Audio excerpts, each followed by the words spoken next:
Hey there. I was on my way home and wanted to take the opportunity to pull off here in Emmett. I'm on the hills just coming into Emmett. I love this beautiful little town.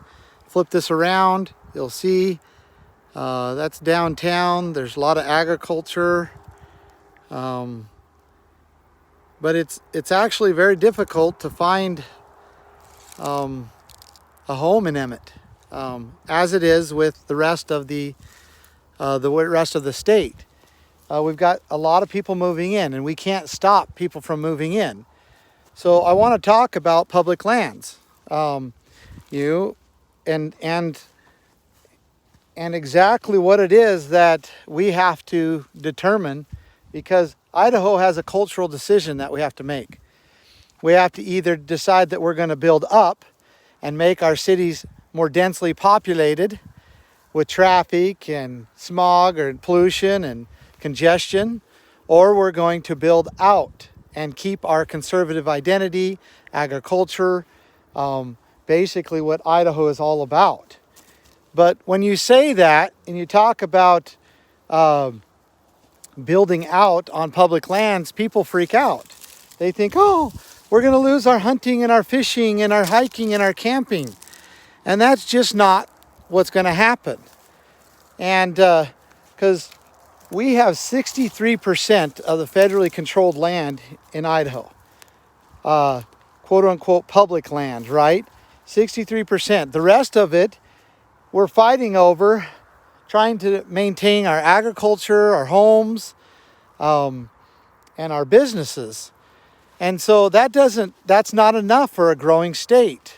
You have to have land in order to grow, or you go up. And if you go up, you end up being like an Oregon, a Washington, California, Nevada. Nevada's the best example. 89% of the land mass in Nevada is controlled by the federal government. That means 11% is for people to live in. And that's why there's basically no agriculture anymore in Nevada. And you see these houses that are just massive housing complexes, that subdivisions that are just where you can jump from roof to roof to roof. And those people have changed 100% their culture. At one time, they were very conservative. They were based up on mining and agriculture. And now it's just opposite. And they turn completely blue from red. And California is doing the same thing. Oregon has done it. Washington has done it. And the reason for it is because as those states get populated, they begin to have to be more dense and build up, and it changes their culture. But there's a solution, and something that we must do in Idaho if we're going to maintain this conservative identity, traditional American values, and that is we have to take our lands back. We have to take our lands back, and we have to take care of our own lands.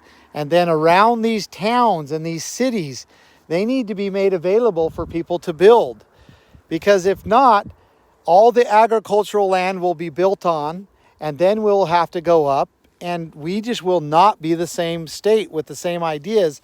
And America will lose one of its greatest shining examples of how to be free, and that is Idaho. So it isn't, and you think you're going to lose your hunting, hiking ground? No, that's not what's going to happen. The land will transfer to the state. The state, through a process, will determine what properties will remain public, which will be most of it. And then around the cities and other opportunity areas will be basically made available for the people to purchase and build on. And it won't be something that's passed on to some massive developer. It'll be made available to the people. And, most politicians will, all I think that I know of right now, especially in Idaho, and I'm not saying they're all bad, but they're going to be afraid of this issue, because they're going to be afraid that people are going to say, I'm not going to vote for them. I'm not going to support them if they're going to try to take our hunting and fishing and camping away. I'm not going to. And so I'm asking you as the people of Idaho to look a little further than that. Don't be so black or white, because the land needs to be transferred to the state. The rights that are on it need to be preserved, including the fishing, hunting, hiking, camping, and trapping and all of that rights. They need to be preserved. And then the lands around the cities, around the towns, and the other opportune areas for development needs to be made available to the people. To the people, not a corporation, not a big development company, but need to be available to the people. And there's plenty land for both, plenty. Believe me, we're talking about hundreds of thousands, if not millions of acres in these areas. And so it's just that simple. And the price, if you decide that you want to keep the public lands where they're at, then what you just did is you just decided that you want to change Idaho into an Oregon or a Washington or a California, because that's the decision you're making. And so just wanted to show you this beautiful country. I'll flip this around here again. Beautiful place I live in, Idaho. You can see where the housing ends and then it starts to become public property here, and it's just, you know, a lot of land, and that should be going beneficial to the people.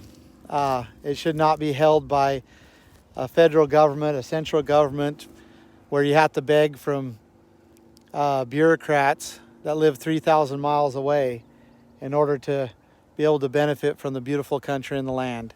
So I'll be addressing this further as we go on, but I just wanted to make that point and to emphasize how it is necessary to preserve our culture here in Idaho, that we take back our lands.